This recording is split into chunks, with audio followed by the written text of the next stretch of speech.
Et la publicité a de l'avenir quand elle est bien accompagnée. C'est le message de l'ARPP dans sa nouvelle campagne. On en parle tout de suite dans Hebdocom. BFM Business, Hebdocom, le Zoom. Et il nous a rejoint. Bonjour Stéphane Martin. Bonjour. Vous êtes directeur général de l'ARPP, l'autorité de régulation professionnelle de la publicité. Merci d'avoir accepté notre invitation. Vous dévoilez 3 visuels sur les réseaux sociaux avec l'agence Josiane. Des photos sur lesquelles on voit Valérie ou Maxence par exemple. Des personnes qui ne sont pas des DIRCOM, pas des directeurs de créa non plus. Ils sont juristes. Et eux aussi, ils ont participé à des campagnes publicitaires réussies. Alors les juristes, ce sont des talents dont on ne parle pas assez, vous pensez Stéphane Martin ? Oui, c'était l'idée derrière, et merci encore à Josiane d'être venue avec cette idée de montrer que, bien sûr, on est en accompagnement, c'est la signature, la publicité a de l'avenir quand elle est bien accompagnée, parce que justement le rôle de l'autorégulation de la publicité, depuis très longtemps, c'est d'accompagner toute une profession, bien sûr les marques, c'est pour ça qu'il y a un directeur de la communication, bien sûr les agences, c'est pour ça qu'il y a un team créatif, et les médias, et avec une directrice du planning, de les accompagner pour une publicité véridique, loyale, saine, une publicité responsable. Donc c'était l'idée cette fois-ci d'utiliser véritablement nos collaborateurs et dans nos locaux. Des juristes en fait, c'est ça, des métiers invisibles vous dites. Et voilà, et dont essentiellement, puisque l'ARPP c'est beaucoup évidemment des juristes, mais Maxence est au support client aussi, puisqu'il y a toute une démarche évidemment technique et technologique derrière.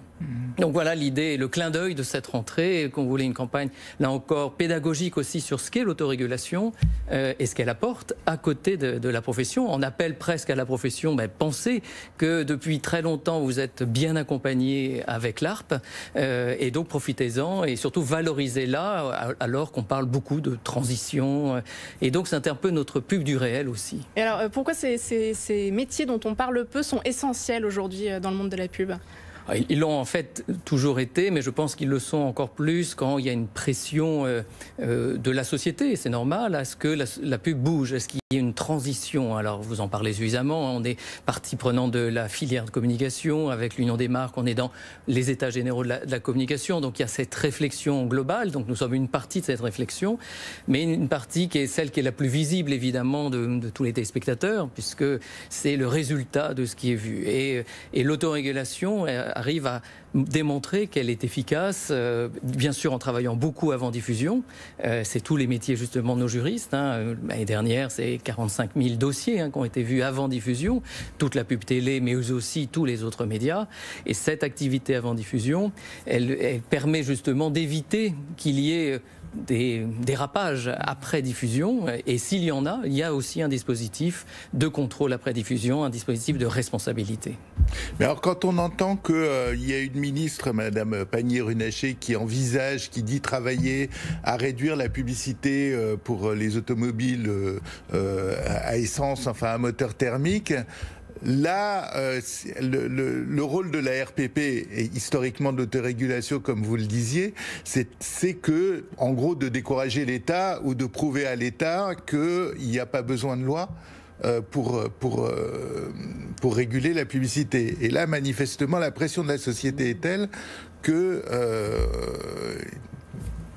les deux fonctionnent. Les deux fonctionnent. Il faut évidemment du droit dur. Nous sommes le droit souple.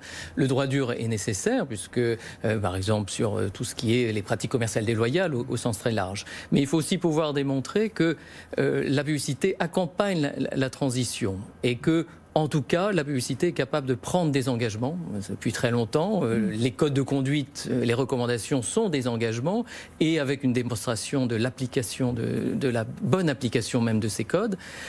Après, les engagements peuvent aller éventuellement plus loin. C'est au secteur, et alors là sur les véhicules thermiques, c'est au secteur de s'engager. Mais c'est vrai que le rôle de nos démonstrations collectives, et c'est pour ça que c'est un appel finalement par ce clin d'œil, c'est un appel collectif à démontrer que ça marche. Ça s'adresse à qui? C'est ça, mon interrogation, c'est une campagne très marrante, très réussie, mais ce que Juste mon interrogation, c'est au fond à qui elle s'adresse? Elle s'adresse à nos adhérents, elle s'adresse à la profession, puisque l'autorégulation vient de la profession, il faut le rappeler. D'ailleurs, elle n'est financée que par la profession, il n'y a aucune subvention publique et c'est volontaire. Pourquoi il y a besoin de faire une campagne comme ça auprès de vos adhérents en ce moment? Parce que pour replacer l'autorégulation dans la pression dont parle Frédéric, la pression politique qu'on peut entendre et que tout le monde entend, l'autorégulation étant une des réponses. Et une réponse qui est collective, qui n'est pas nouvelle, 85 ans derrière nous, et qui a su quand même démontrer. Elle n'est pas que franco-française en plus, il faut aussi le rappeler. Tous les pays démocratiques, en tout cas, ont de l'autorégulation de la publicité, qui travaille très bien à côté du droit dur.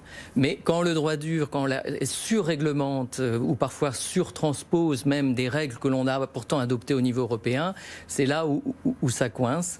Et donc il faut aussi rappeler que, et à la profession qui parfois forcément ils peuvent s'estimer bridés, alors que toutes les bonnes idées, on est là pour les accompagner, mais les règles sont décidées par la profession et c'est toujours mieux quand elles sont décidées par la profession elle-même. On écoute, là encore, la profession n'est pas entre elles, elle écoute très bien ce que la société attend, ce que les consommateurs attendent ou ce que les pouvoirs publics attendent et c'est ça aussi la démocratie.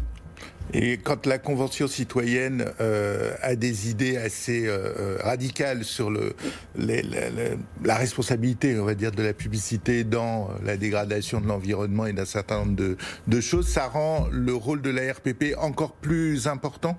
Oui, parce qu'il faut rappeler que ça ne part pas de rien. Alors que parfois on pouvait lire qu'il y aurait un rien, il fallait absolument réguler, ce qui est complètement faux. Il y a déjà énormément de textes de droit dur. Et en plus, il y a justement des engagements très forts et a fortiori sur tout ce qui est le développement durable. Ça fait 30 ans que la profession régulièrement se fixe des règles déjà très exigeantes sur les allégations, ne pas aller trop loin et notamment ne pas dévaloriser ce qu'on appelle les impacts éco-citoyens, grosso modo, de la publicité, ce que les citoyens avaient pu relever. C'est-à-dire qu'évidemment, on ne va pas à l'encontre, la publicité ne va pas aller à l'encontre de ce que à un moment donné, alors évidemment les temps changent, à un moment donné, et c'est pour ça que la règle a encore été modifiée en 2020, pour renforcer cette idée que, évidemment, la publicité est contre tout ce qui pourrait aller sur la biodiversité, etc. Justement, c'est l'inverse. On doit montrer par la publicité les meilleurs comportements, et là, la publicité aide, et c'est le rôle de l'arbre de l'accompagner. C'est pour ça qu'elle a de l'avenir, la publicité. Merci Stéphane Martin d'être venu sur notre plateau aujourd'hui, directeur général de l'ARPP. Merci Frédéric Roy d'avoir été à mes côtés. Hebdocom, c'est fini pour aujourd'hui. Très bon week-end à tous et à la semaine prochaine. Tout ce qu'il faut savoir sur les marques et leur stratégie de communication. Hebdocom sur BFM Business.